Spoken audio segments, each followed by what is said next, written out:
সাতক্ষীরায় সাংবাদিকদের বিরুদ্ধে মিথ্যা মামলা ও হয়রানিমূলক মামলা প্রত্যাহারের দাবিতে মানববন্ধন।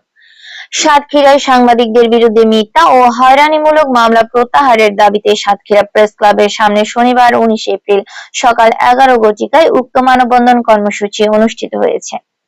এ সময় সাংবাদিক মুস্তাফিজুর রহমান উজ্জ্বলের সভাপতিত্বে মানববন্ধনে বক্তব্য রাখেন আনন্দ টিভির জেলা প্রতিনিধি হাসানুর রহমান হাসান, ডিবিসির জেলা প্রতিনিধি এম বেলাল হোসেন, দৈনিক সংগ্রামের জেলা প্রতিনিধি আবু সাইদ বিশ্বাস, দৈনিক সাত নদীর স্টাফ রিপোর্টার মোহাম্মদ রবিউল ইসলাম, দৈনিক ভোরের চেতনার ক্রাইম রিপোর্টার আব্দুর রশিদ সহ সাতক্ষীরার কর্মরত সাংবাদিকবৃন্দ উক্ত মানববন্ধনে উপস্থিত ছিলেন। মানববন্ধনে সাতক্ষীরায় কর্মরত ইলেকট্রনিক্স ও প্রিন্ট মিডিয়ার সাংবাদিকবৃন্দ সাংবাদিক আরিফুল ইসলামের বিরুদ্ধে মিথ্যা মামলা প্রত্যাহারের জোর দাবি জানান। আব্দুর রশিদ, ডাক বাংলা টিভি, সাতক্ষীরা।